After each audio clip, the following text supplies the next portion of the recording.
다윗이 왕이 되고 난 다음에 그는 나라를 신정국가로 하나님을 모시고 하나님의 뜻을 받드는 나라가 되기를 원했습니다. 하나님의 각별한 은혜로 목동이었던 그가 왕이 되었고, 하나님이 그에게 기름 부어 왕을 세워준다는 사실에 이미 있었던 사울 왕은 그를 죽이려고 사력을 다했습니다. 그렇게 쫓겨다닌 세월이 적지 않은 시간이었다고요.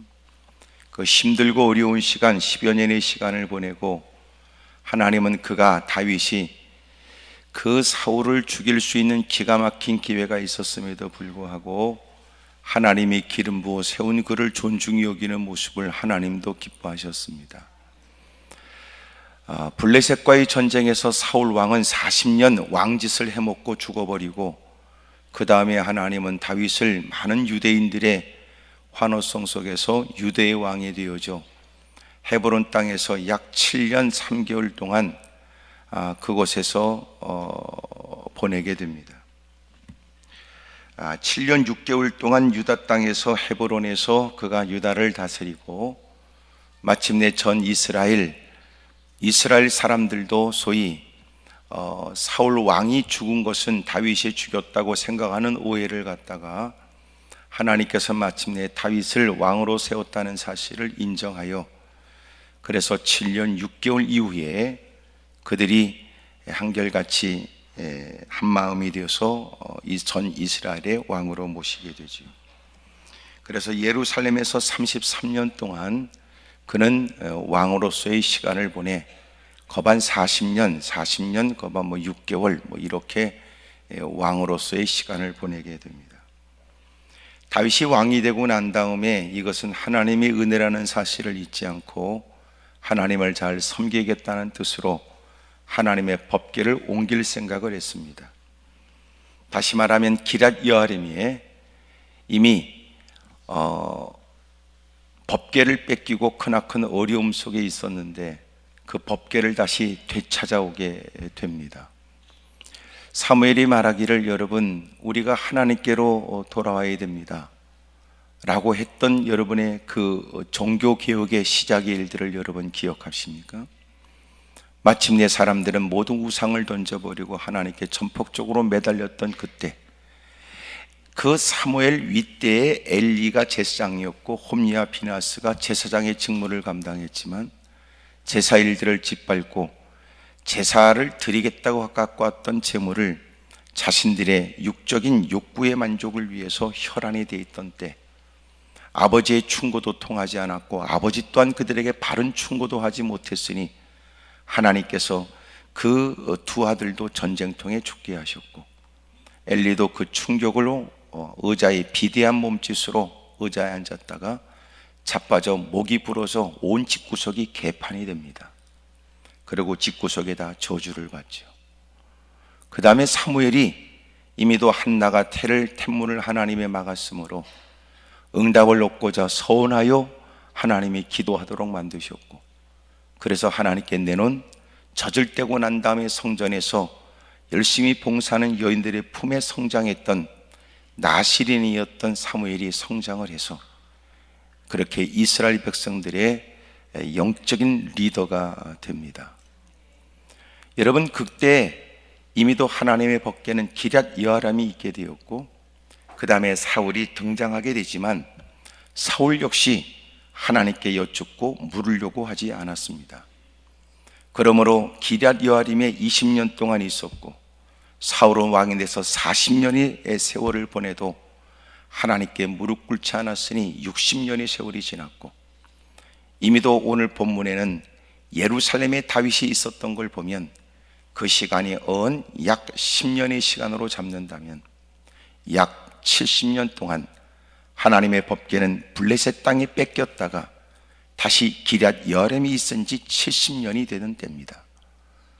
드디어 왕이 되고 난 다윗이 자기는 다윗궁에 잘 지내지만 하나님의 법궤를 올려와야 되겠다는 생각을 갖게 됐지요. 사울왕 때는 하나님께 무릎 꿇어 기도할 생각을 갖지 못했으니 그래서 법궤를 옮겨와야 되겠다고 생각을 했습니다. 6장 1절에 보면 이스라엘에서 뽑은 무리 3만 명을 모았습니다. 3만 명을 모았다는 것은 블레셋과의 국경 지역이 있기 때문에 예기치 못한 돌발 사태도 예비하며 법궤를 옮기는 것은 거국적인 일이었기 때문에 3만 명의 사람도 부족하다고 느꼈습니다. 많은 사람들은 악기를 들고 그리고 흥겹고 큰 한 나라의 축제일처럼 법궤를 옮기는 일을 합니다. 물론 6장 2절에는 바알레 유다로 가서 이렇게 됐는데, 성경에는 기럇 여아림은 사무엘상 7장에 있는 기럇 여아림이 곧 바알레 유다라고 그래요. 이것은 구약에는 바알라, 기럇바할, 기럇이라고 하는 등등의 말로도 쓰여졌습니다. 같은 지명을 뜻하는 것이에요. 그런데 이렇게 바알레 유다, 기럇 여아림에 가서 법궤를 옮기게 되는데, 그때 아비나답의 집에서 나오게 됩니다. 아비나답은 그는 제사장, 소위 레위 족속의 사람이었고, 레위 지파의 사람이었고, 고핫 자손이었습니다. 하나님의 법궤를 옮기는 일을 담당했던 사람. 적지 않은 세월이 지나가면서 아비나답은 나이가 많이 들었을 테고, 그의 아들 내지는 그의 손자라고 여겨지는 우사와 아요가 그 법궤를 옮기는 일을 앞장서게 됩니다. 안타깝게도 새 수레의 법궤를 옮겼습니다. 왜 새 수레에 옮기게 됐느냐?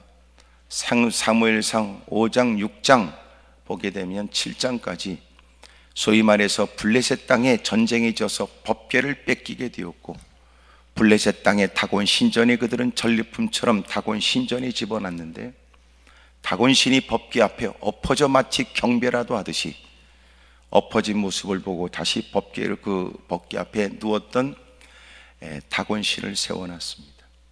그 다음 날은 엎어져 있는데 모가지하고 팔다리가 끊어져 있는 거예요.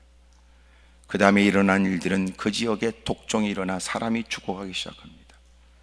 계속 그들은 지역을 옮겨가면서 법궤를 계속 옮겼는데, 법궤가 가는 곳곳마다 사람들이 독종으로 죽어나가게 되자, 이 법궤는 우리는 전리품으로 갖고 왔지만 이 법궤가 우리에게 유익이 없다는 사실을, 사람들이 죽어나가는 걸 통해 독종으로 견딜 수 없는 고통을 겪으면서 깨닫게 돼요. 이것은 살아계신 하나님의 역사라고 생각한 그들은 마침내 새 수레의 법궤를 옮겨 그리고는 이스라엘 땅으로 보내게 됩니다. 이런 걸 보면 하나님은 니까짓게 하나님의 영광을 드러내는 게 아니라, 하나님은 하나님 자신을 위하여 하나님이 하나님의 일을 합니다. 우리 따위가 하나님의 법궤를 모시는 게 아니고, 하나님의 허락이 주어져서 법궤를 옮기는 건 그에게 영광된 일이라는 거죠. 여러분, 법궤가 가는 곳곳마다 그들은 저주가 임하게 되죠. 법궤는 여러분 그들에게 있을 게 아니라고 생각해서 그들 나름대로 어떻게 하면 이 귀하신 전능하신 그 하나님을 잘 대할까라고 생각했던 그들이 마침내 새 수레를 그에게 끌어보지 않았던 짐승 소에게 메어서 새 수레에다가, 이 새 것이 주는 의미가 있잖아요. 뭔가 존중이 여긴다는 겁니다. 그렇게 귀한 분들이 오면 한 번도 쓰지 않는 뭔가를 내놓는다, 뭐 이러는 거 말이에요. 맨날 그렇게 장식장에다 아주 쑤셔박아 놨던 그 좋은 그릇을 누가 오면 정성껏 잘 대접하며, 이거 오랫동안 우리가 귀하게 간직해서 처음 쓰는 겁니다 라고 하는 의미는, 당신은 우리에게 있어서 가장 귀한 분이고 우리는 정성껏 귀하게 대접한다는 뜻이잖아요. 그러니 그렇게 새 수레에 싣고 법궤를 옮겼습니다. 그렇게 기럇 여아림이 가게 된 그 법궤, 아비나답의 집에서 그렇게 70년의 세월이 있게 되고, 우사와 아요가 레위 지파요 고핫 자손으로서 하나님의 법궤를 옮길 수 있는 책임이요 그리고 특별한 직책을 부여받은 사람으로 이 일을 하게 됩니다. 그들이 법궤를 새 수레에 싣고 옮기는 중에 오늘 성경에는 낙원의 타작마당에 이르게 되자 소들이 무슨 연유인지 뛰기 시작했습니다. 마치 하나님이 소들을 자극하여 이건 아니다 라고 하는 메시지는 아닐지, 야 이것은 너희들이 이렇게 하는 것은 아니다 라고 하는 걸 하나님이 가던 발걸음을 멈추게 하시고 이런 일에 소들이 날뛰음으로 인하여 세술에 실었던 법궤가 넘어질 위기에 놓이게 됐습니다. 뒤에 따라갔던 우사가 손을 댔습니다. 그리고 놀라운 건 그는 죽어버리고 말았습니다. 성경의 표현은 하나님이 그를 쳐 죽여버렸다는 거예요. 하나님이 죽였습니다. 그 이유를 7절은 우사가 잘못했기 때문이다 라고 얘기를 합니다. 여러분, 하나님이 죽이긴 죽였지만 우리는 죽인 것에 관해서만 초점을 두지 우사가 잘못했다는 것에 관해서는 우리는 특별하게 관심 갖지 않습니다. 인간이 지가 잘못한 거 생각하지 않고 자기가 고난만 당했다고 생각해요. 베들레헴 땅에서 하나님이 기뻐하지 않은 모압 땅으로 내려갔던 엘리멜렉, 말론, 기련, 나오미가 10년의 세월이 지나서 다 톡톡 털어먹고 기어들어온 처지, 남편도 죽어버렸고 두 새끼도 다 죽어버려서, 그리고는 호롤단신, 그리고 이방 여인과 결혼시켜서 남은 두 자부, 베들레헴 땅에 하나님이 베풀어 은혜를 베풀어 황금 들녘 이루고 하나님이 복을 주었다는 얘기를 귓구멍으로 듣자 몇 가지 멀쩡한 옷을 가슴팍에 껴안고 집을 떠나 드디어 베들레헴 땅으로 가게 된다. 사람들이 말하기를 저거 나오미가 아니냐? 10년의 세월에 팍 늙어버린 겁니다. 이방인 땅에 살면서 겪을 마음고생도 그렇구나. 먹고 살겠다고 몸부림쳤을 게 뻔한 인간, 남편 죽어가는 걸 살려보겠다고 다 털어버려가면서도 살려보려고 했었지만 남편은 그렇게 세상을 떠나고 두 자식 역시도 이름 모를 병에 시달리더니 그렇게 악착같이 모았던 다 털어먹어가면서 결국은 자식은 살리지 못한 채 비참한 모습이 되어져 다시 베들레헴 땅으로 돌아오는데 저건 나오미가 아니냐? 그가 말하기를 하나님의 나를 치셨으므로 그래. 그 말은 틀린 말은 아니라도 싸가지 없이 그렇게 말하면 안 되지. 내가 잘못 판단하여 내가 어리석어 스스로 말하는 것처럼 자기가 나갈 때는 먹고 살기 어려워서 결코 같이 할 수 없는 이방인 땅에 가서라도 목구멍이 포도청이라고 더불어 살겠다고 발걸음을 옮기더니 겨우 기어 들어올 때는 자기가 살아보겠다고 나갔다가 들어올 때는 오히려 살 수 없다고 나갈 때보다도 형편이 더 더러워졌다는 겁니다. 그러면서 하는 얘기가 하나님이 나를 치셨다 그 말이에요. 이게 하나님이 치신 겁니까? 지가 맡을 짓을 했다고는 얘기를 안 하죠. 사랑하는 여러분, 하나님이 그를 죽여버렸지만 그가 충분히 알만한 일을 서슴없이 거절했고 마땅히 행할 일들을 행하지 않았으며 남달리 누구도 할 수 없는 일을 할 수 있는 특별한 특권과 직분을 갖고 있는 만큼 그 일을 어떻게 해야 되는지를 누구보다 잘 알고 있어야 될 인간이 하나님이 때려 죽일 만한 일들을 서슴없이 자행한 것에 관해 하나님은 그를 죽여버렸습니다. 하나님 자신을 드러내는 건 하나님 자신이었습니다. 블레 사람들의 손에서 그들도 전리품으로 품고 있었고 자랑스럽게 여겨야 될 전리품이 그들이 소장해야 될 일이 아니었다는 걸 뼈저리 죽어가는 사람들을 통하여 배우게 하시는 것처럼 하나님은 하나님의 영광을, 하나님이 자신을 드러내기 위해 하나님께서 마땅히 어떻게 하나님을 섬겨야 된다고 일러주셨으나 누구보다 이 일의 전문가요, 누구보다 이 일의 모든 것들을 잘 알고 있어야 될 레위 지파의 고핫 자손으로 아무도 법궤에 관해서 옮길 자격이 없는 그 처지에도 그들은 그런 권한을 가졌는데 하나님의 법궤에 손을 댔다가 죽어버린다고요. 하나님의 법궤는 손을 대면 안 됩니다. 반드시 여러분 그 죄에 깨어서 어깨에 메고 옮겨야 됩니다.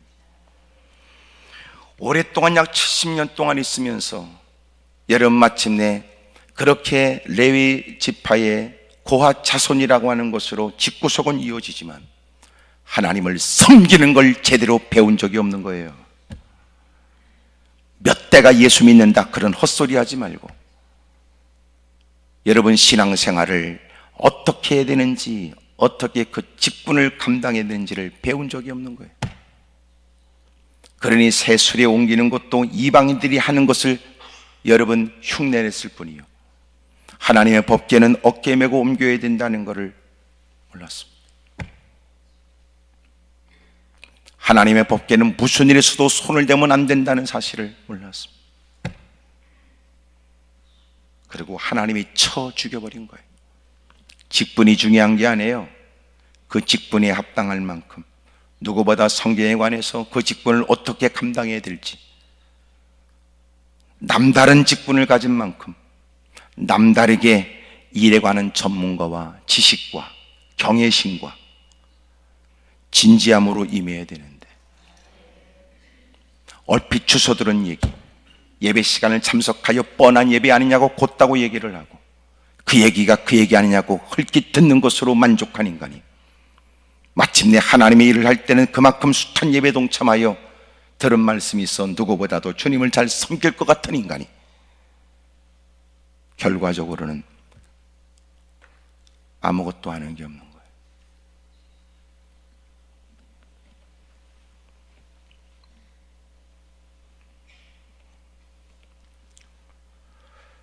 적어도 성가대에 사람이 없어서 아무나 끼워앉혀놓고 구색 맞추려고 자리를 채우려고 옷 하나 뒤집어 씌워서 앉혀놨으면 노래는 잘 몰라도 일찍은 와야 되잖아.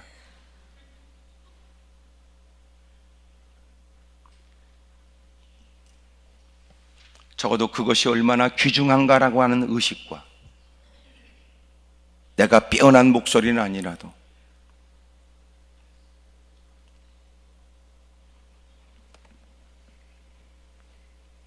그러면서도 지가 성가대라고 개폼 잡는 것은 코미디 아닙니까?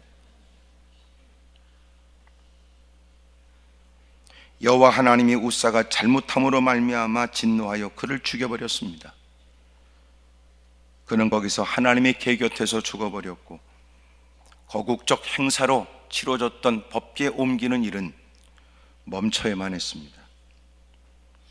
이 일이 다윗에겐 너무나 흥겹고 기쁜 일이 되어져 잣나무로 만든 여러 가지 악기와 수금과 비파와 소거와 양궁과 재금으로 옆에 연주하며 법궤를 옮기다가 9절에는 그는 너무나 두려움에 쌓이게 되죠. 그러곤 여호와의 궤가 어찌 내게로 오리요 하고 다윗성으로 옮기려고 하는 하나님 법궤 옮기는 일은 멈추게 되며, 드디어 그가 여호와의 궤를 옮겨 다윗성 자기애로 메어가기를 즐겨하지 아니하고 가드 사람 오벳 에돔의 집으로 메어갔습니다. 그는 고앗자손의 사람으로 그곳의 수소문 끝에 오벳 에돔의 집에 석 달을 두게 되었습니다. 다윗은 자기는 다윗성으로 옮겨가겠다고 대단한 멋진 공포와, 그리고 사람들에게 이 일이 얼마나 가치 있는가를 얘기하고 기쁨과 즐거움으로 했던 일이 이제는 두려움이 생겼고 법궤 옮기는 일을 즐겁게 여기지 않았을 때, 그 법궤를 오벳 에돔의 집에 갖다 놨습니다. 오벳 에돔은 말을 안 해서 그러지 편할 리가 있었겠어요?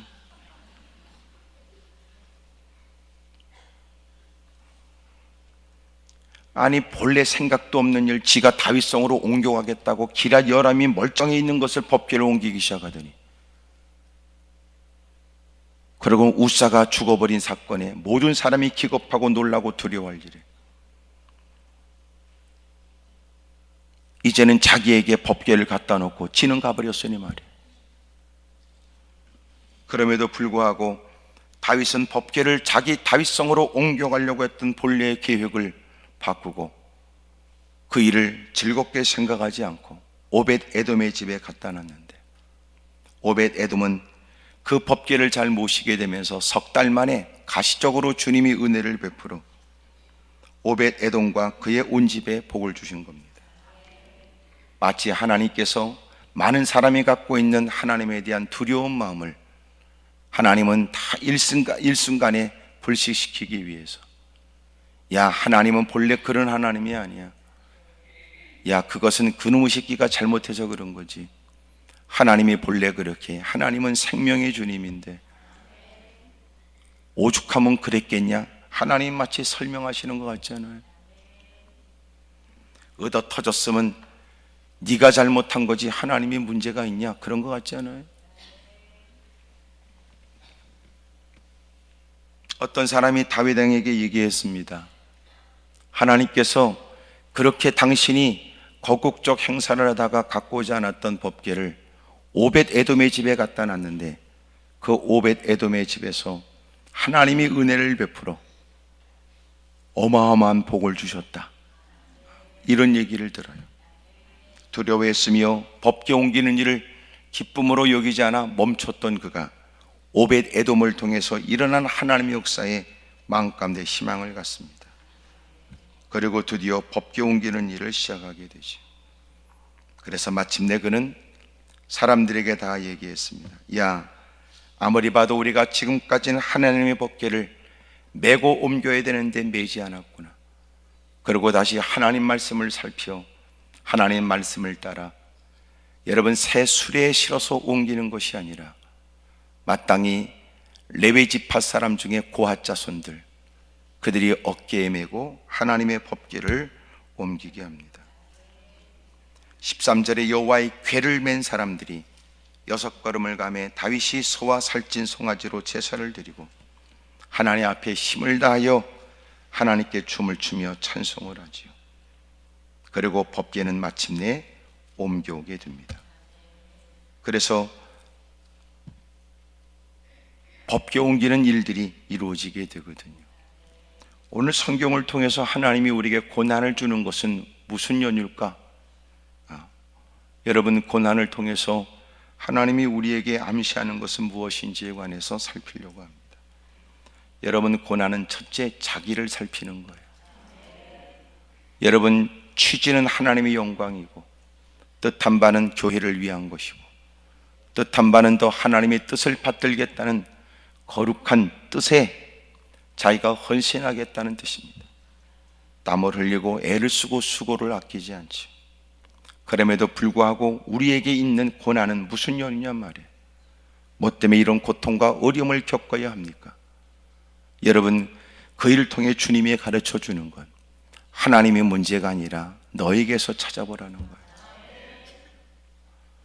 여러분, 우리는 뭘 잃어버리면 꼭 누군가한테 책임을 전가해요. 남편한테, 아내한테 내 자동차 키 못 받냐고 악을 쓰고 자기 주머니는 뒤져볼 생각 안 합니다. 그러다가 얼핏 봤던 게 있어. 아까 당신 주머니에 넣던데 이제 더듬거리면 주머니에서 발견이 돼요. 대부분의 사람들은 다 자기에게 원인이 있을 거라고 면밀히 살피지 않고 쉽게 누군가에게 책임을 전가하거나 누구 때문이라고 자꾸 책임을 전가하려고 하는 더러운 기질이 있습니다. 에덴 동산에서부터 있게 된 일, 아담이 귀가 청각이 자극되도록 하나님의 선악과는 절대로 먹지 말아라, 죽는다고 분명히 말씀했는데도 여러분, 하와가 꼬드김을 받아 선악과를 떠먹고 그리고 아담에게 준 걸 또 등신처럼 퍼먹고는 드디어 하나님이 추궁하게 되자 이 책임을 자기가 먹었다고 말하는 게 아니라 하나님이 지으셔서 내게 붙여준 저놈의 예편내 때문에 그렇다는 거 아니에요. 그는 마누라에게 책임을 전가하고 하나님께 책임을 전가하는 거예요. 우리에게 그런 기질이 있습니다. 옆에 사람한테 다 물어봐요. 다 눈을 크게 뜨고 아주 밝게 반갑게.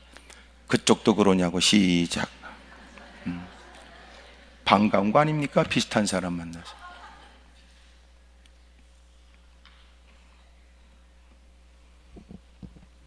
위기를 만나면 하나님께 겸허히 무릎을 꿇고 숨호흡을 하고 이성적으로 자기를 잘 살피세요. 나는 뭐가 문제지?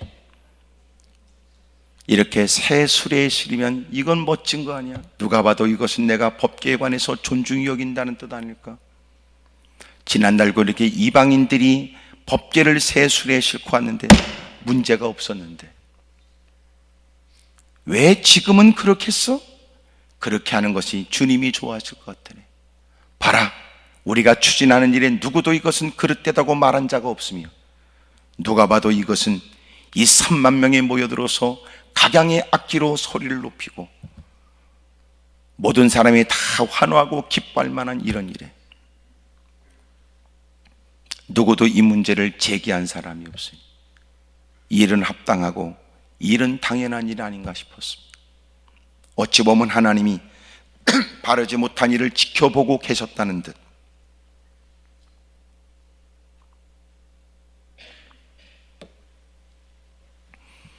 그러나 아직도 스스로 뭔가 잘못된 것을 깨닫지 못하는 그들에게 하나님은 사람들이 보지 못하는 그 소외 앞에 무시무시한 무엇인가로 나타났는지 모르지요. 발람 선지자가 여러분 그렇게 나귀를 타고 가다가 마침내 그 앞에 선 하나님의 사자를 보고 더 이상 발걸음을 옮기지 못하는 일에 후렵해자 답답했던 나귀도 입을 열어 말하잖아요. 이 새끼야, 너는 안 보이냐 앞에 게?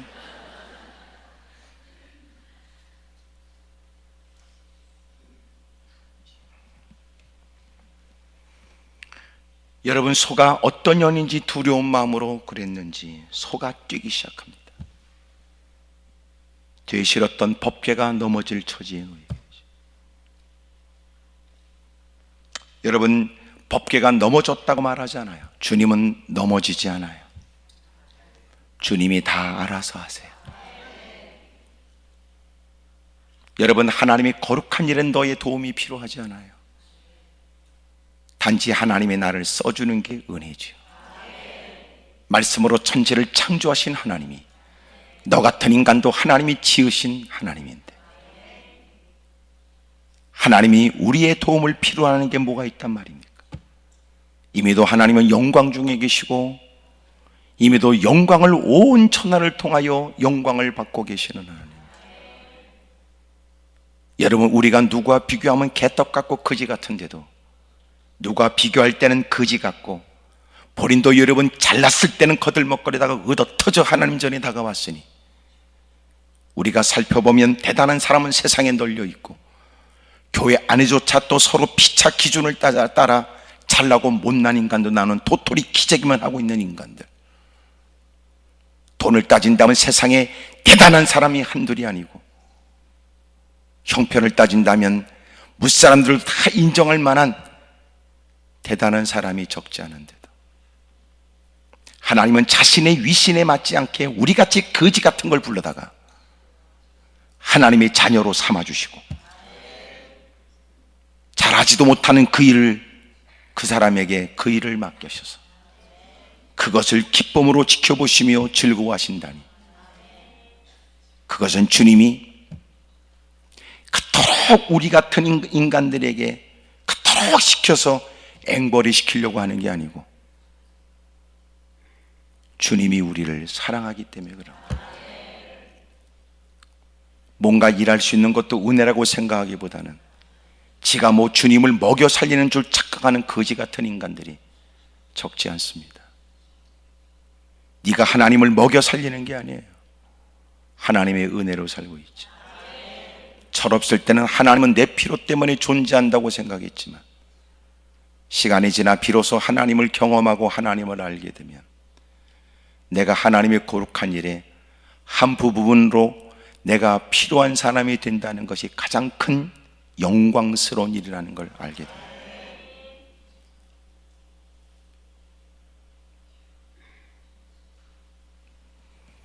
어렵고 힘든 일을 만나면 하나님이 뭘 잘못했단 말입니까? 힘든 일을 만나면 먼저 자신을 살펴야 되는데 인간들이 못됐지요.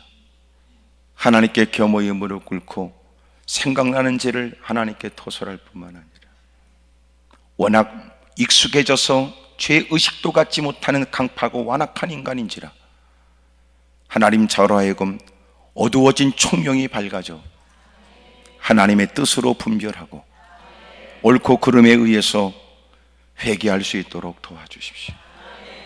그게 마땅하지. 처음에는 교회 나와 지가 나와줬다고 생각했는데 시간이 지나서 보니까 하나님이 나 같은 걸 불렀다는 걸 깨달아야 그게 은혜 받은 거예요. 내가 불쌍해서 내가 해준다 생각했던 오만방자했던 모습이 하나님이 나 같은 것을 통해서도 주님이 영광을 받으시려고 한다는 이 일이 얼마나 여러분 부끄러우면서도 감사한지, 뭐 이런 걸 깨달아야 신앙생활을 한다 그러지. 아멘 소리는 다 이해한다는 말은 아니겠죠. 여러분, 하나님께 책임을 전가할 게 아니고 누구 때문이라고 핑계댈 게 아니라 무엇보다도 자신을 살피세요. 크게 아멘 하십시다. 옆에 사람들 물어보세요. 그만하면 충분한 겁니까? 물어봐요. 그런데도 언제나 이만하면 할 만치 했고 충분하다고 생각하니까 위기만 만나면 불평과 원망밖에 없고 책임을 전가, 그리고 드디어 마음이 불편하면 어떻게든지 하나님께 내 불편한 심기를 표현하기 위해 방법이 뭐냐면 주일날 땡땡이 치는 거야. 주님도 좀 마음 아파 보셔야 된다는 듯 11조 띄어먹는 거야. 내가 지금 얼마나 힘든 줄 아시지요? 막 이래가면서. 그게 아니라면 예배 자리에 나와서도 할 건 다 해도 퉁명스럽고 매사 여러분 심통 부리고, 말씀을 들으면 괜히 마음에 불만이 생기고 교제 가운데서 괜히 사람들의 심기를 불편하게 만들고, 그런 것들 반응이 안 좋은 걸 보면 본인 얘기라고 생각한 것 같습니다. 여러분, 자기를 생각하세요. 자기를. 하나님, 살펴보면 허물이 내게 가득하며 따져보면 내가 회개할 것이 적지 않으니 하나님, 제가 먼저 개선하겠습니다. 말씀을 들어서 뻔한 얘기인 줄 알았으나 실상은 무지하고, 예배는 익숙하지만 실상은 예배에 집중하며 드린 예배가 몇 번이나 있을까 싶습니다. 예배 시간에는 다 알고 있다고 느끼지만 삶의 현장에 가면 전혀 배운 대로 사는 실천의 모습은 아무것도 없는 사람. 그러면서도 장로권자 집사는 더럽게 해먹고 싶은 나쁜 인간, 그렇게 됐으면 뻔뻔하게 살아가는 인간들. 참 불행한 일이지. 제가 어제도 어느 교단의 장로님들을, 전국 장로님들 모임에 가서 제가 설교를 하고 왔는데 그런 얘기를 했어요. 장로는 여러분 특징적 세 단어가 있어요. 그 특징적 단어가 뭐냐면 선출이에요. 교인들의 대표로 선출. 두 번째는 모든 신앙생활에 모범을 보이라는 뜻이에요. 세 번째는 목사님과 협력하여 치리하라는 거예요. 그러니까 중요한 세 단어예요.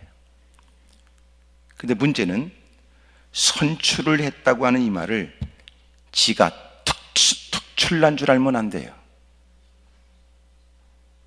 자기밖에 없다, 곧다고로 생각하면 안 된다 그 말. 그게 문제지요.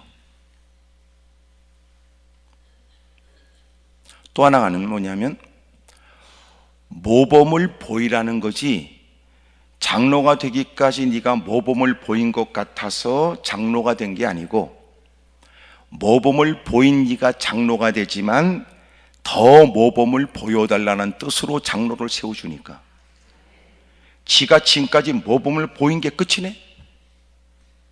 그리고 장로가 되니까 이제 본색을 드러내는 것 같다. 이게 문제 아니에요. 또 협력하여 교회가, 하나님의 나라가 확장되어지는 일에 교회가 잘 되어지도록 목사님을 협력해 가며 주의를 하라는 뜻인데, 협력이 아니라 위력이야? 자기의 힘을 과시하고, 그건 미친 짓 하는 거죠.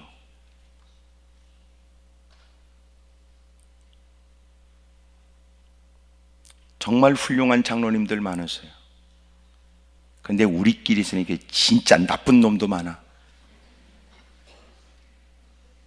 정말 훌륭한 장로님들 많습니다. 그러니까 한국이 여기까지 왔죠. 진짜 못된 것들도 많아. 옆에 사람 다 물어봐. 그쪽 교회는 몇 명이 있냐고 물어봐. 잘 모르죠. 그래서 주님이 곧 오신다는 거야.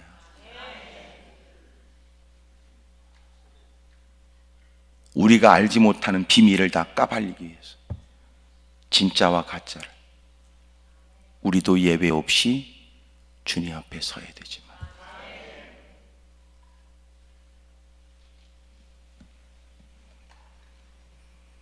그때가 되면 열심히 있는 교회가 열심히 그동안 부흥되고 그런데 영향을 끼쳤던 아내의 발언도 거지 같은 그 장로한테 영향을 못 줄 거예요.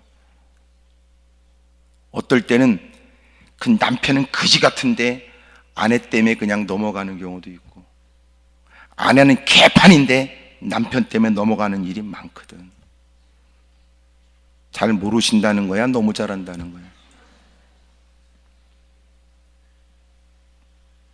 대부분 둘 다 잘하는 경우가 드물어요. 하나는 거지 같은데 하나는 참 어떻게 저렇게 만나지? 그러니까 성경에 나발하고 아비가일이 만나는 거하고 같아.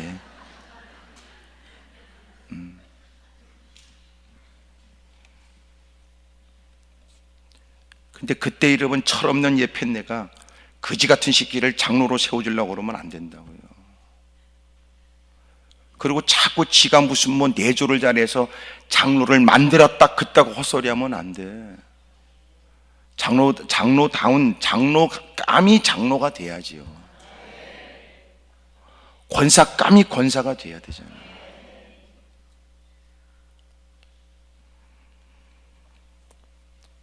이런 일이 잘 안 돼요, 교회에서는. 왜냐하면 열심히 하니까 또 그 자식 새끼 일은 또 목사도 외면할 수 없고, 부모는 신앙생활 잘하는데 자식 새끼 교회 안 다니는 것들도 많아. 그런 경우에는 중직자를 세우면 안 돼요. 덕이 안 되니까. 성경의 가르침도 그건 아니야. 그러니까 네가 다른 사람 앞에서 모범을 보이고 덕을 끼치려면 네 집구석부터 해야지. 집구석부터. 집구석에도 여러분 예수 믿지 않는 사람이 있으면 되겠어? 어떻게 중직이 돼요? 크리스마스 이브 같으시죠? 거룩한 밤, 고요한 밤. 뭐 소리도 하고 나만 그냥 뚫어지게 바라보는, 관련이 있겠지.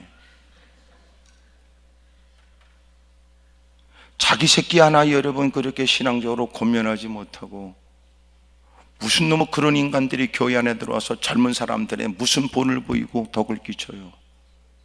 자격이 없다는 거야.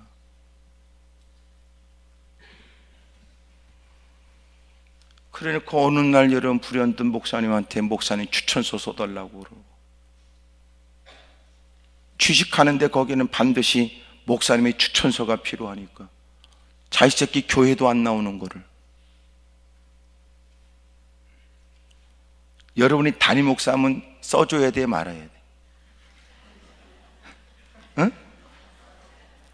안 써줘? 대답 안 하는 사람 뭐야 지금? 경험이 있다는 거야? 목사를 거짓말장이로 만들잖아.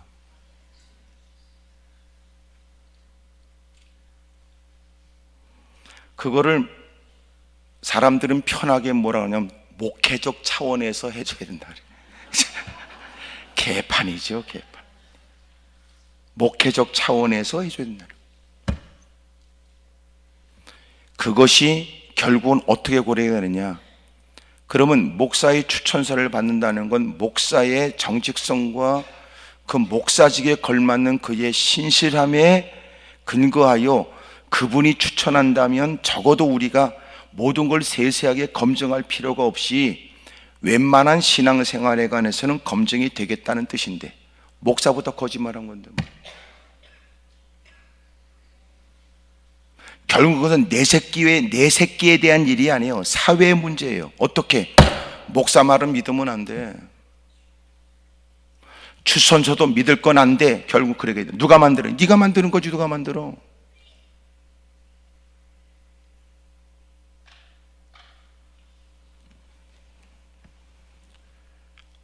하여간 지금 여러분 표정은 마치 무슨 계획에 차질이 생긴 것 같은 표정이에요. 결국은 네가 그 짓거리 하면 사회에다 다 네가 나쁜 인간이고 나쁜 년이고 나쁜 놈, 그게 아니고 목사들은 믿을 게 아니라는 걸 당신이 만들어버린 거예요. 그리고 자식 새끼가 문제 일으키면 또 부모로서 하는 얘기가 뭔 줄 알아? 내 새끼는 그럴 리가 없다니. 무슨 소리야? CCTV 돌려봐.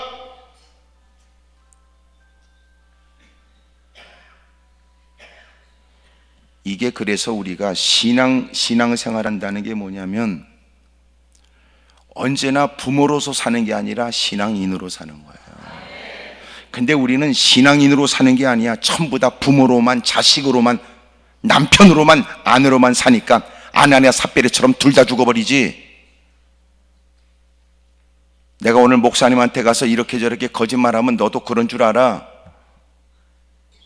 남이냐? 내가 남편이고 넌 아내인데 직소리 하지 말고. 둘 다 죽어버리잖아. 신앙인으로 의식해서 신앙인으로 판단해야 될 일에 신앙인은 없고 남편과 아내만 존재하죠. 지네들은 금술이 좋지만 비참하게 죽어버려. 믿음으로 산다는 게 뭐예요? 아비된 마음으로 하나님께 자식을 위해 무릎 꿇었는데 말씀 앞에서 그리스도인으로 그 문제를 해석하는 거 아니에요?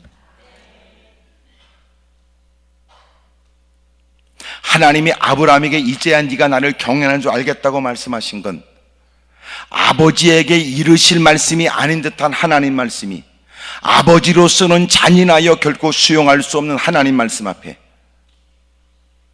그는 아비의 마음이 아니라 하나님을 섬기는, 하나님을 경외하는 사람으로 그 일을 받음으로 하나님이 이제야 네가 나를 경외하는 자로 알겠다고 그러시잖아요. 내가 너를 아비인 줄은 알고 네가 자식인 줄 알지만 그건 다 알고 있는 거고, 네가 하나님을 경외하는 자냐고.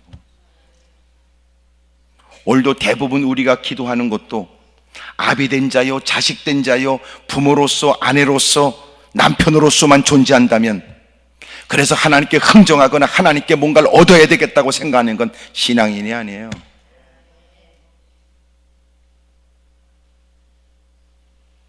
예수님이 친히 자신을 향하여 하나님 아버지 앞에서 아들로서 기도하시기를, 견딜 수 없는 모욕과 수치와 고통을 죄 없는 분으로 죄 있는 인생들을 위해 십자가 짊어지기 전 이 쓴 잔이 지나가길 원하지만 아버지의 원대로 되길 원한다고 그랬잖아요.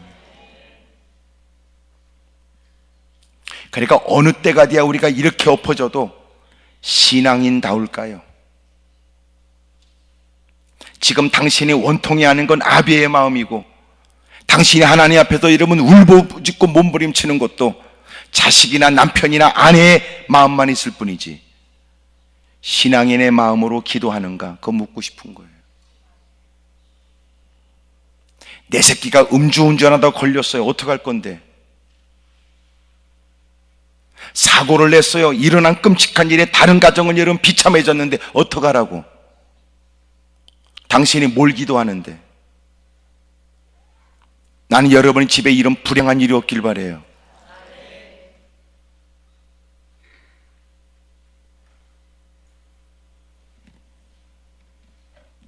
난 그런 경우는 얘기합니다. 잘못했네요. 그거는 법대로 돼야지요. 그건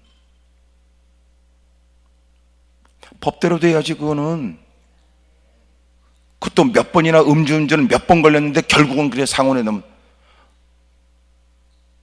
법대로 돼야지. 그게 내 새끼는 그런 법의 적용도 없고 혹시나 무슨 배경과 형편에서 그냥 빼? 하나님이 LG를 죽여버려. 홈냐 비나스가 제쌍으로 그 집 미친 짓을 하고 아버지로선 통제 못하고 내 새끼 일이라고 여러분 잘못된 일을 뻔히 알면서 몸발치 그러면 안 된다. 왜 안 했어요? 했다는 거야. 말 안 해도 그게 끝이야?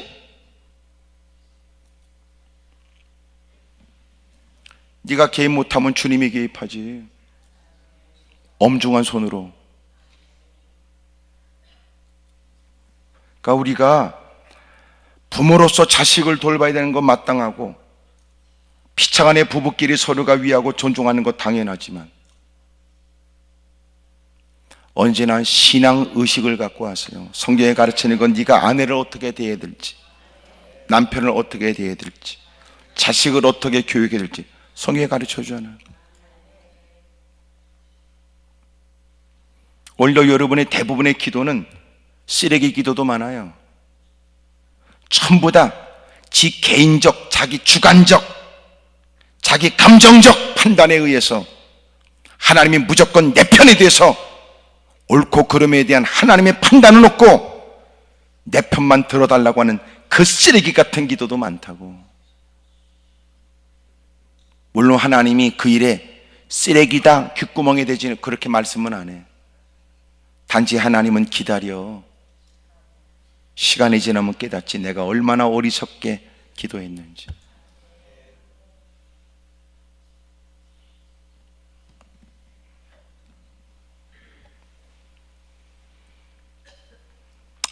아전인수란 말이 무슨 말인지 알지요? 못된 인간이 자기 밭에만 물댔다는 거야. 자기 논에만. 이기적이고 자기밖에 모르는 사람. 그러면서도 공평하신 하나님 앞에 무릎 꿇고 기도하고, 하나님을 불의한 하나님으로 몰아가고, 자기의 더러운 일에 공범으로 만들고.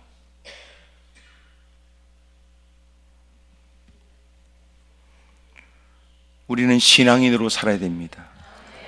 이게 쉬운 게 아니에요.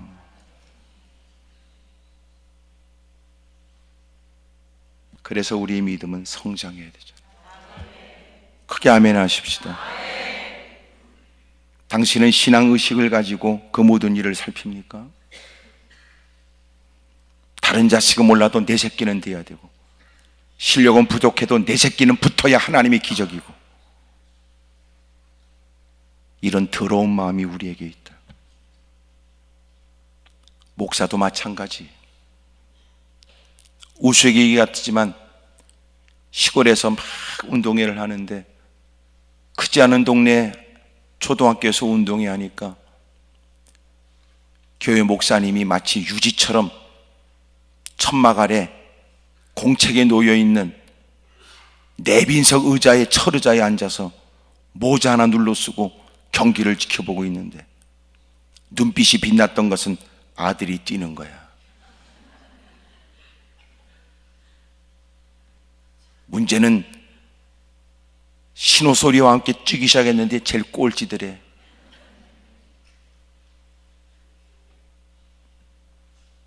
조금 있다 앞에 놈에 팍 하나 잡아지니까 얼마나 좋은지 일어나서 두 손을 들고 와 소리 질렀더니,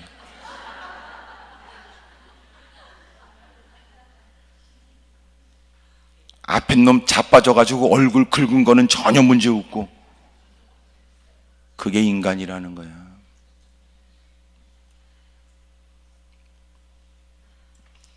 하나님이 아버지의 손으로 자식의 허연목에다가 단숨에 숨통을 끊을 것 같은, 끊을 수 있는 날카로운 칼끝으로 내리 찍으라고 하셨던 이 말씀이, 어떻게 그렇게 아무 일이 아닌 듯 아침 일찍이 출발하여 300길 걸어 산에 올라가되 쫓아왔던 종들에게 우리 가서 예배하고 다시 돌아오게 될 거라고 말할 수 있는, 이런 얘기가 세상에선 미쳤고 이해가 되지 않지만 성경은 이것을 우리가 본받아야 될 믿음이라고 가르쳐 주는 거 아니에요?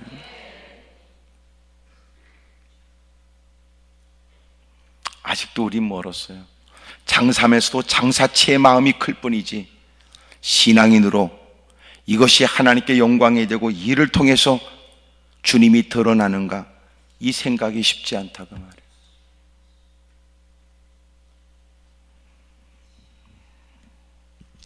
이젠 드디어 아멘이고 뭐고 전혀 반응도 없는 여러분들, 나는 우중충한 날씨 때문이라고 나는 생각하지만 시간이 지날수록 이것이 여러분들은 감정 문제라고 생각하는 것 같으네.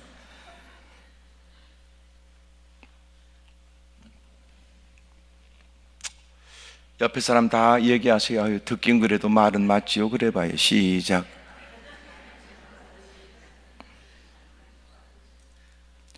네가 겨우 예수님을 믿어도 겨우 자식을 위하는 애비의 마음만 있다면 이게 무슨 신앙이에요? 그러니까 결정적으로 자식이 당신에겐 족쇄야.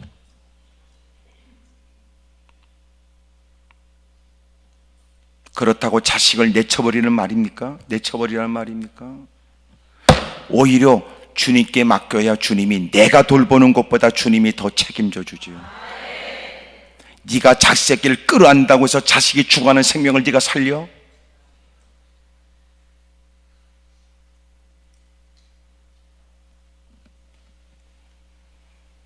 그래서 믿음으로 산다는 것이 잠시 여러분 누군가에게는 서운한 마음이 들지 모르지만 시간이 지나면 그것이 자기를 위한 일이었다는 걸 깨닫게 되겠죠.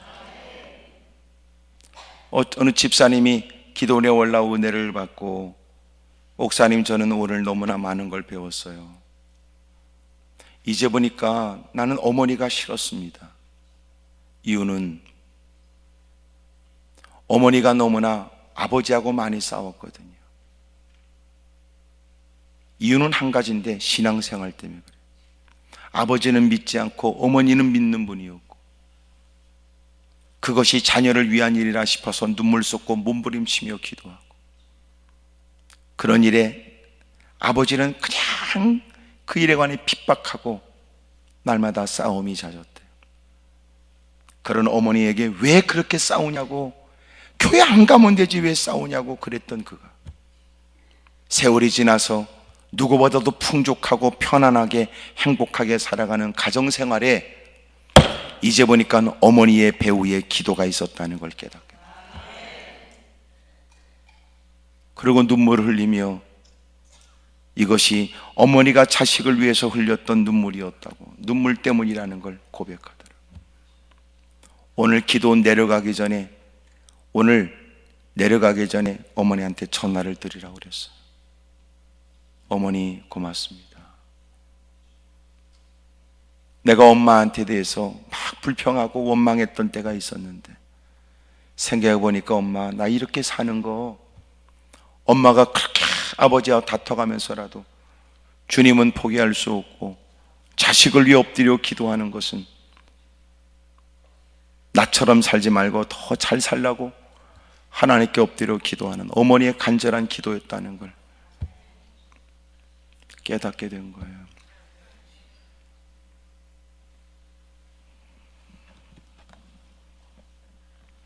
날마다 자기를 살펴보시지요. 장사치론 살지만 내가 신앙인으로 사나? 교인은 출입하여 말씀을 들을 때는 뻔한 얘기라고 거들먹거리더니 삶의 현장에는 네가 그렇게 살아봤나?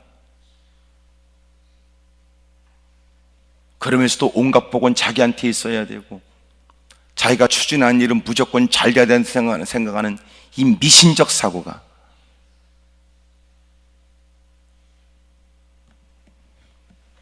웃사람은 적어도 레위 지파 사람 고아 자손이라면 법계 옮기는 거 잘 알아야 되잖아. 남다른 직분만큼이나 그 직분에 관해선 잘 알아야 되잖아요. 아무나 하고 싶었다고 할 수 없는 그 일이라면 너는 그 일에 관해서 누구보다도 잘 알아서 가르쳐야 되잖아. 알긴 쥐뿐이라 알아요.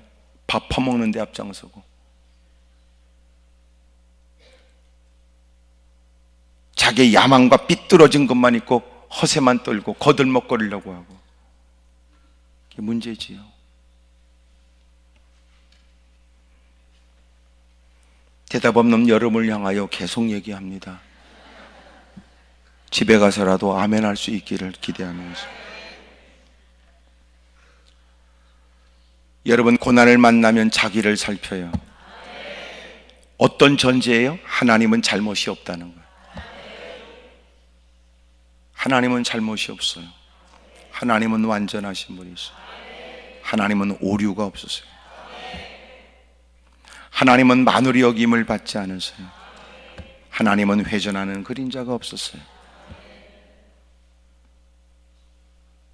왜 하나님께 잘못을 전가합니까? 자신을 잘 살펴보세요.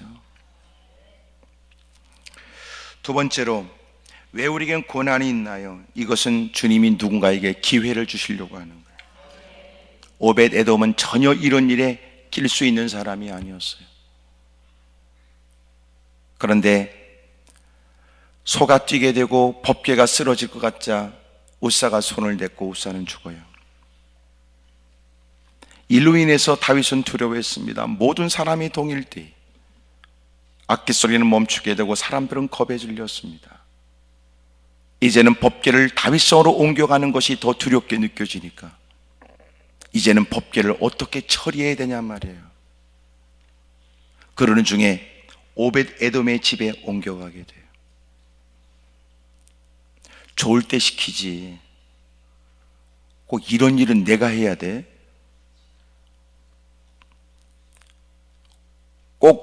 꼭 이럴 때는 나를 부릅니까? 이러는 거예요.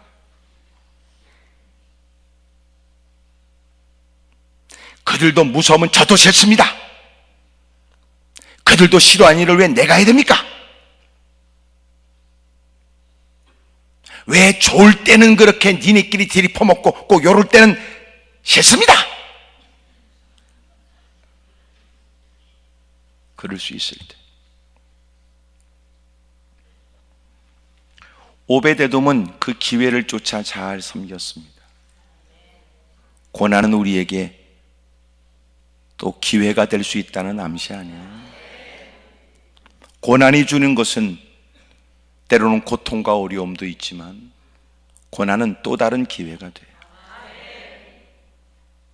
하나님이 그를 통해서 많은 사람들에게 알게 하고 싶었어요. 그래서 짧은 3개월의 시간에 누구도 부정할 수 없는 확연히 차이난 복을 준 거예요. 그러니까 연봉이 좀 올랐다고 그러면 오를 게 올랐다고 그러는데 연봉이 몇십 배가 차이 났어요. 이건 있을 수 없는 일이에요. 그러니까 이건 하나님의 역사다라고 밖에 해석이 안 되는, 하나님이 그렇게 자신을 드러낸 거예요. 오벳 에돔과 그의 온 집에 그가 관련하는 모든 일의 자녀들이 복을 받은 거예요. 그러니까 이 복은 보통 복이 아니죠. 이걸 대빵 큰 복이라 그래. 어마어마하게. 딱 봐도 믿지 않는 사람도 볼 때는 아이고 수고해서 얻은 것이다, 노력의 결과지, 아이고 어쩌다 잘 될 수 있지라고 말할 수 없을 만큼 저것은 그가 믿는 하나님이 복 주신 것 같으네 라고 부정할 수 없는 은혜를 3개월 만에 부어준 거예요.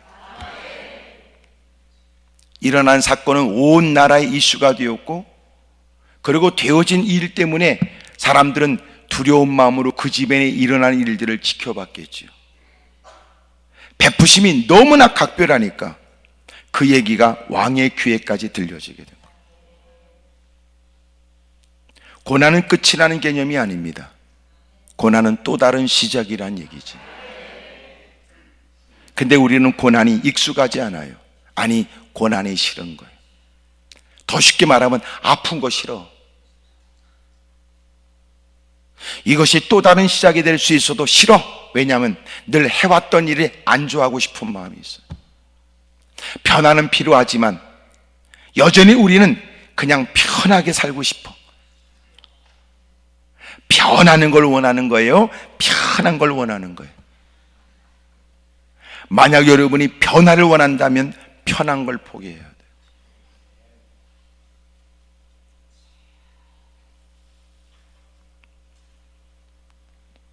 더 맵신하는 모습이 되려면 이왕이면 더 번덕거리는 새 신발이 낫겠지. 설령 뒤축이 까져도, 발 뒤꿈치가 까져도, 반창고를 붙이고 다닌다 할지라도. 몇 번을 남모르게 이러면 신발을 또 벗어가지고 또 막 발을 만지고 또 다시 쑤셔서 집어넣어서. 편한 신발은 편하긴 한데 맵시가 안 나요. 그래도 우리는 개폼 잡으려고 편한 거 신는 게 아니라 발을 구겨 놓더라도 그거 신고 나가요. 누가 딱 볼 때 명품이라면 더더욱. 왜 발을 구겨 넣어야 되느냐? 세일을 할 때 약간 한 치수 낮은 걸 산 거야. 그것밖에 없어서. 불편하더라도 폼 잡고 나가려면 그걸 신고 가요.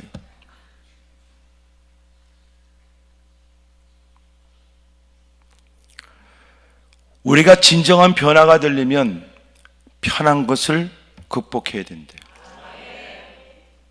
근데 우리에게 이중적 마음이 뭐냐면, 변화가 필요하다는 것은 다 사람들이 이성적으로 동의해요. 그러나 그의 감성은 편한 게 좋아요. 그걸 넘어야 되는 거예요. 그걸 넘지 못하면 계속 변화만 얘기하다가 달라진 것 없이 죽어버려요.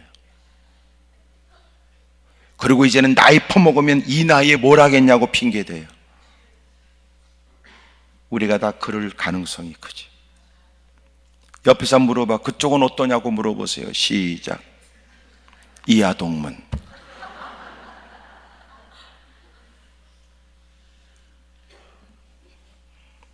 우리 교회가 초대교회처럼 이 말은 다 할 수 있어요.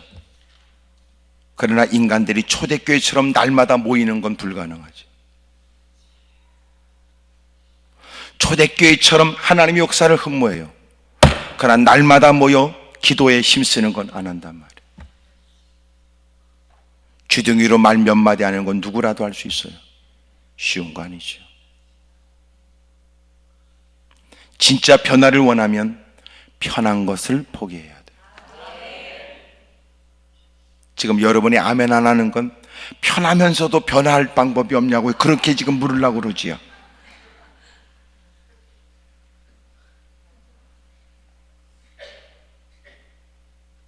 대단히 어리석은 일이에요. 왜냐하면 변하면 다, 변화는 바꿔진다는 거 아니에요. 당신의 생각이, 일상이, 스케줄이, 만남이, 시간을 보내는 게 다 바꿔져야 돼요.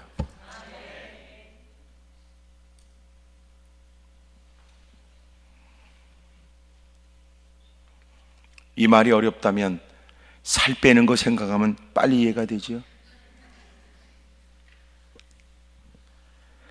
놀라운 건 살 빼야 되겠다고 결심을 잘해요. 끼리끼리 모여서 서로가 결심을 했어요. 우리 살 빼자고. 그리고 그들은 곧 지금 오늘까지만 먹고 살 빼자고 그래요. 그날 먹방이 된 겁니다.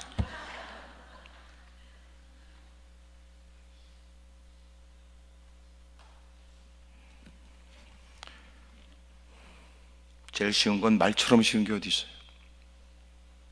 목사들이 이렇게 말하지만 하나님의 뜻대로 사는 것은 내 삶에 부딪히고 극복해야 되고 갈등하고 헤쳐나가야 될 일들이에요. 고난은 새로운 기회가 될 수 있어요. 하지만 고난 앞에 새로운 기회를 붙들고 일어나는 사람, 더 도약하는 사람이 많지가 않아요. 여러분, 고난은 우리에게 새로운 기회가 될 수 있어요. 아멘입니까?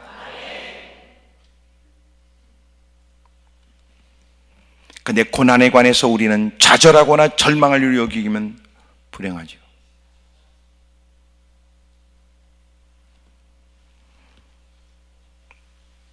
오베데돔은 하나님께서 복을 주심으로 복을 누립니다. 계산했던 기회가 아니었습니다. 전혀 갑작스럽게 찾아온 사역이었고 전혀 생각지 못했던 일이 그에게 부여됐던 겁니다. 전혀 상상하지 못했던.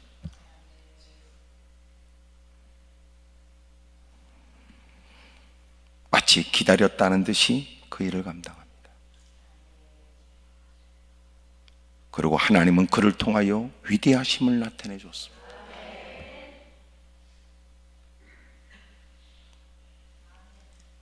오랫동안 계획성이 있게 그 일을 위해 추진하기도 하다가도 허물어지는 경우도 있지만, 진짜 하나님의 영광을 위해 살고자 하는 마음을 살피신 주님은 전혀 생각지 못한 기회를 그에게 줘요. 다윗이 양떼들을 몰 때 하나님께서는 사무엘을 그 아버지 이새의 집으로 보내 그의 아들들을 하나씩 살피고, 그러나 제사라는 명분으로 가족들을 모아서 예배를 드리려고 하며 그들을 살핀즉 보내신 건 분명하지만 도대체 주님이 만나게 하시는 사람이 없는 겁니다. 막내였던 다윗이 양을 치고 있어서 그를 불러오라고 했는데, 놀라운 건 그 다윗이 주인공이었던 거예요. 언제나 준비하고 계십시오.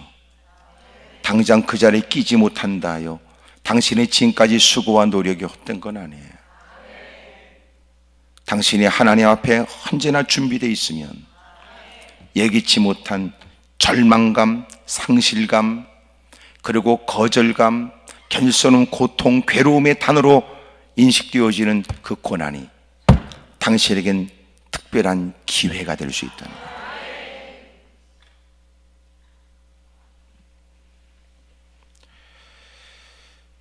세 번째로 고난이 우리에게 주는 것은 하나님 말씀에 더 집중하게 합니다.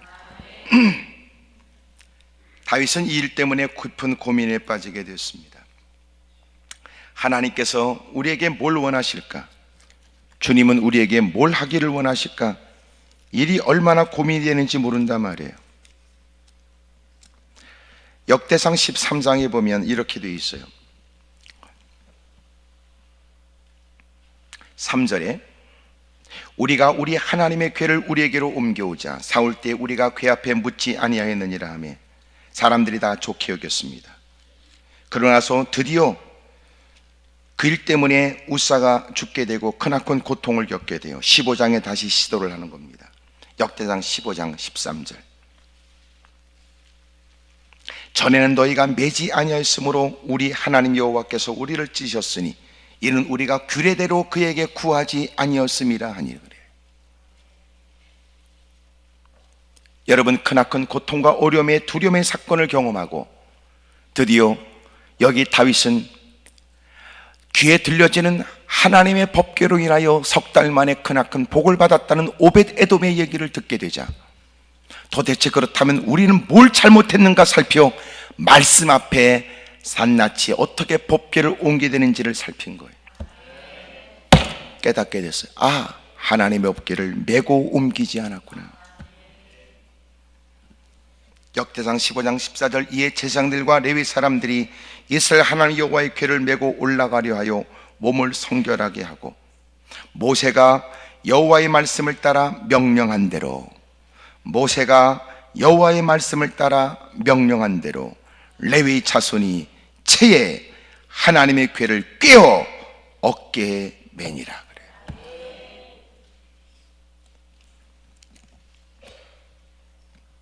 여러분, 고난은 우리로 하여금 자신을 살피게 합니다. 고난은 새로운 기회가 되기도 합니다. 고난은 하나님 말씀에 더 집중하게 하는 거예요. 시련과 역경을 통하여 진지한 마음으로 말씀 앞에 있게 하시고 말씀을 경청하게 하셔서 우리가 어떻게 뭘 해야 되는지를 주님은 선한 길로 인도해 줍니다. 사람들이 건네는 얘기에 귀동냥하고 살아가는 것이 그냥 통하고 그것으로도 넉넉히 하나님의 도움을 구하지 않고도 살 수 있다고 생각한다면 하나님 말씀 앞에조차도 그는 그렇게 집중하여 말씀을 경청하기는 불가능합니다. 하지만 시련을 통하여 사람들이 건네는 말로 해결될 수 없거나 견딜 수 없는 고난 속에서 어떤 누구도 이 문제를 해결해 주거나 해답을 줄 수 없다고 깨닫게 되면 그들은 하나님 말씀에 진지하게 귀를 기울이게 되지요. 그리고 비로소 문제에 관해서 눈을 뜹니다. 이제 보니까 우리가 열심은 있었으나 하나님의 말씀의 방법을 쫓지 못했으며 우리가 하겠다는 것은 모든 사람이 다 찬성하고 좋아할 일이었지만, 그러나 하나님이 가르쳐 주신 방식은 아니었다. 겉으로 볼 때는 거국적인 일이요, 겉으로 볼 때는 멋진 일이요, 겉으로 볼 때는 그만하면 다 괜찮은 일이라고 사람들이 통상적으로 이해를 하겠으나, 하나님의 방법은 그거 아니었다. 설령 먼 길이라도 어깨야 매하며 상황이 그렇달지라도 해서는 안 될 것은 아니다, 그 말이에요. 우리가 신앙생활하면서 우리에게 있게 되는 오류 중에 하나가 뭐냐면, 하나님의 일을 안 한다는 건 아니지만 편하게 하려고 하는 거예요. 앞으로 우리가 극복해야 될 부분이 뭐냐면 이 편한 겁니다. 편한 거. 제가 볼 때는 그리스도인들이 요새 극복해야 될, 현대인들이 극복해야 될 몇 가지 일 중에 하나가 뭐냐면 퍼먹는 거, 편한 거.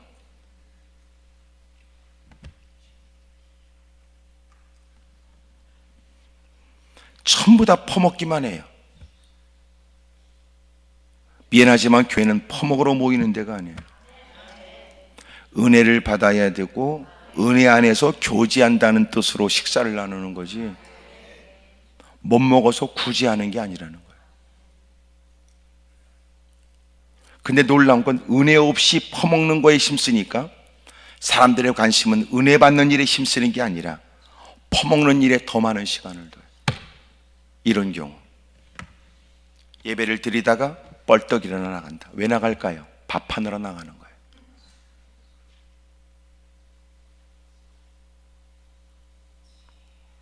옛날에는 부흥회를 하고선 각 집에 식사를 하러 이제 초청을 받고 가서 식사를 많이 했는데, 그 집안은요 은혜 못 받아요. 목사 대접한다고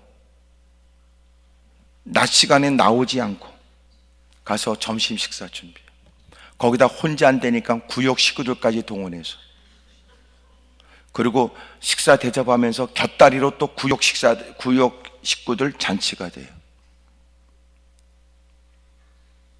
어떤 마음 드냐면 나는 얻어먹는 느낌이 들더라고요. 그건 얻어먹는 거예요. 대접받는 건 뭐냐?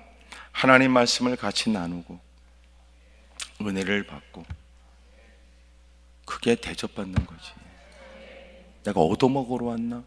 이런 마음이 들더라. 요새는 좀 밖에 나가서 외식하는 것이 이제 익숙해진 문화가 됐는데, 제가 부흥회를 나가도 될 수 있으면 식사를 잘 안 하려고 그래요. 식사한다고 그러면 저도 일찍 가야 되지만 쟤네도 일찍 와야 되고, 식사하면서 열심히 떠버려 얘기하고, 밥 퍼먹고 한 30분, 1시간 토를 잡고서 미리 밥을 퍼먹어. 미리 밥 퍼먹기 위해서 미리 와야 돼. 그리고 예배 드릴 때는 졸고 앉았다면 이게 무슨 미친 짓입니까? 그래서 내가 돈으로 달라고, 이런 얘기 어떻게 선뜻하겠어요? 또 어차피 대접할 거 나 돈 주면 되지. 내 시간 다 뺏어가고. 그 내가 밥을 안 먹는 게 낫지, 내가 내 시간 뺏기고 내 체력 다 허비하고 그럴 마음 없어. 나 돈으로 주는 게 더 좋습니다.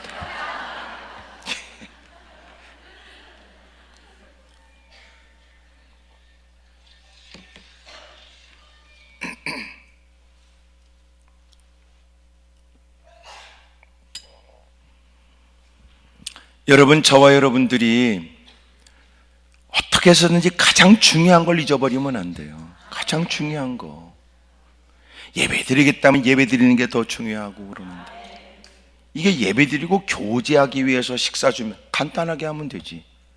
예배도 못 드리고 참 너무 슬퍼요. 또 하나, 제가 이게 여러 가지 형편과 처지가 있어서 참 쉽지는 않지만, 예배가 끝날 쯤 되면요 사람들이 알아. 오늘은 카레구나.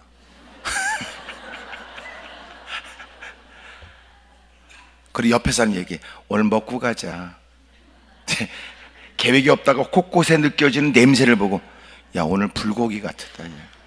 오늘 먹고 가자. 예배입니까? 야, 이건 아닌 것 같다. 아니, 예배를 드리러 오면 예배를 드린다는 의식이 강하고, 그리고 하나님 말씀을 집중으로 듣고 해야 되는데, 이게 분위기가요, 오늘 예배는 꽝이다, 저놈의 냄새 때문에. 이게 목에 개선이 필요할 것 같아. 개선. 제일 좋은 거는 밥 안 먹는 거야. 그러면 교회가 깨끗해요. 냄새도 그런 냄새 안 나. 음식 냄새가요, 빨리 안 빠져요. 내가 한번 이제 부흥회한다고 그래서 이제 오후부터 시작한다고 그래서, 나는 주일날 오후 예배 진짜 안 가고 싶은데, 오후 예배 2시 반 막, 그 예배가 아니에요. 나는 조는 거 깨워야 되고, 이 예배, 나는 이건 예배가 아니라고 생각해. 그따구 이게 무슨 예배예요? 밥은 2그릇 퍼먹고, 지도 좋지 않다고 커피를 2잔 벌컥벌컥 마시고, 속이 출렁거려요. 그러니까 어지러우니까 눈 감고 있는 거예요.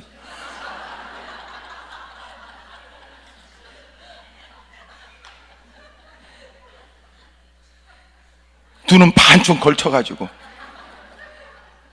그래도 지도 미안한지 눈이 반쯤 걸치면 앞이 안 보니까 지도 모가지를 뒤로 젖히더라고요. 그 정도 되면 이제 목사가 나쁜 사람 되는 거지, 더 길게 하면. 그리고 그런 교회 가면요, 음식 냄새가 얼마나 역겨운지 몰라요. 왜냐하면 같이 퍼먹을 땐 그 냄새를 못 느끼는데, 저는 그 시간 마친다고 때로는 밥도 못 먹고 달려가거든요. 얼마나 냄새가요, 얼마나 역겨운지 몰라요. 뭔가 이거 달라. 제일 좋은 건 안 먹는 거예요.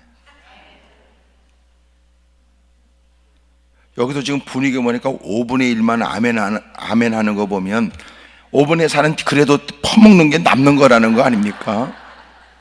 다 먹자고 하는 거 아니냐, 그런 뜻 아니야? 하는 사람 죽어나고, 하면서도 심퉁 부리고, 퍼먹으면서도 짜네 싱겁네 헛소리하고, 퍼먹으면서 남 씻고 헛된 얘기만 하고, 길이 퍼먹고 또 그 시간 전까지 또 수다 떨다가 정작 예배 시간은 졸다가,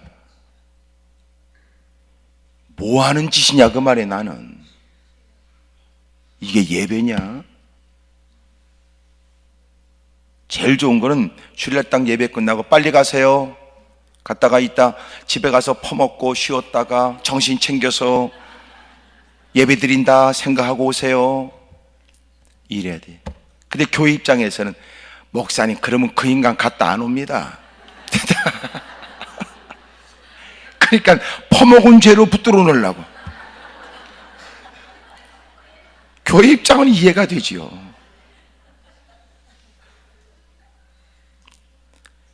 야, 이제 예배는 없고 붙잡아 놓는 것만 있고, 퍼먹었으니까 퍼먹은 죄로 나도 앉았다 가자 이것만 있고,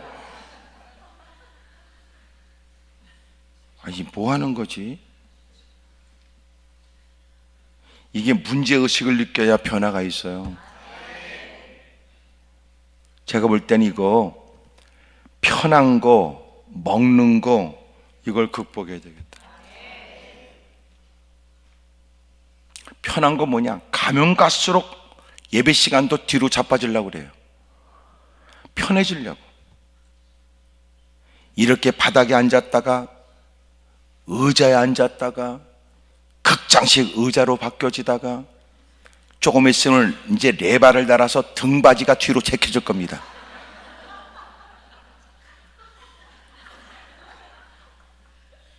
취향 따라.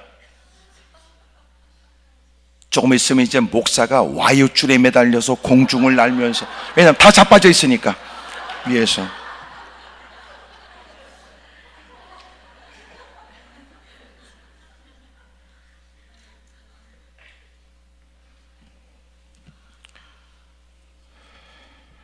혜진아처럼 옷을 입어야 될지.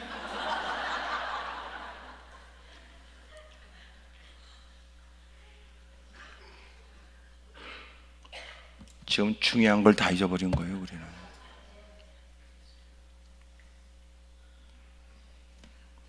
그러니까 지네끼리 좋은 것이 예배인 줄 알아요. 니네끼리 좋은 게 예배가 아니에요.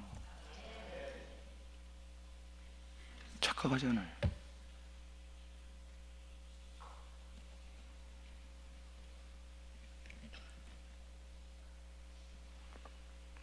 설교자 네가 좋아서 예배도 아니에요. 네가 사람들에게 뽐때 보이는 게 그게 설교자나? 그건 나쁜 새끼예요. 네가 과시하여 네가 설교를 얼마나 잘하느냐를 세워서 네가 해보라는 게 설교 시간이 아니거든.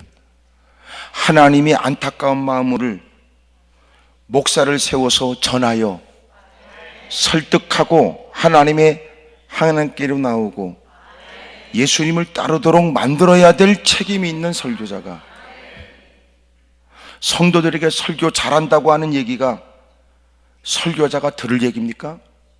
착각하네. 그러니까 내가 여러분들에게 약간 투박한 표현도 쓰고 약간 인상이 어그러져도 본인에겐 합당하지만 표현 자체에 시비를 걸지 몰라도 나는 주저없이 하기로 결심한 사람이에요. 내가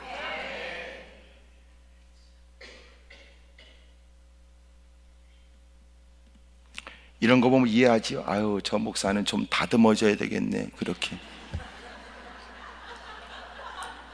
저는 그래서 목사로서 30년 넘는 시간을 보냈지만 저는 지금까지 된 목사라고 말한 적이 없어요. 계속 다듬어지고 가꿔지고 있을 뿐이지. 워낙 다이아몬드는 다듬기는 쉽진 않지.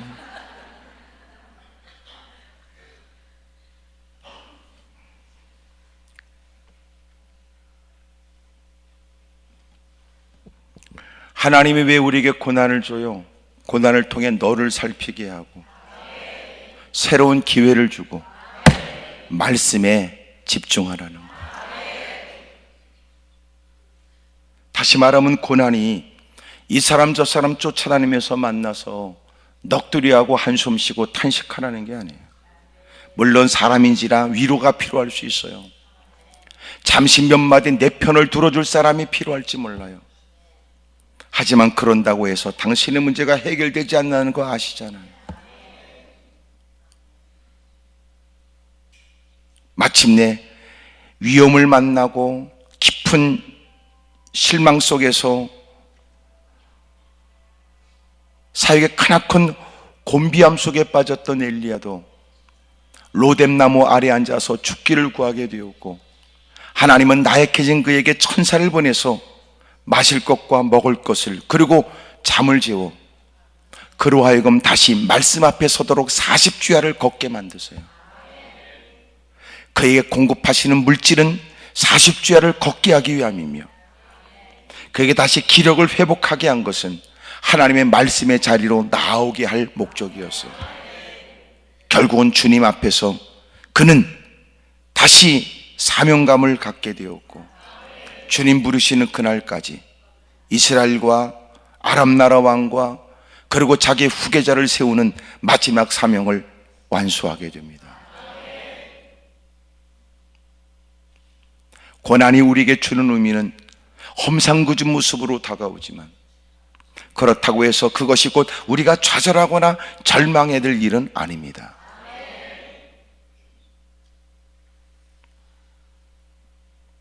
오늘 겪게 되는 많은 일들은 자기를 살필 계기, 또 하나님이 주시는 새로운 기회에 대한 기대, 그리고 하나님 말씀에 더 마음을 쏟게 되어지는 시간이 되기를 축복합니다.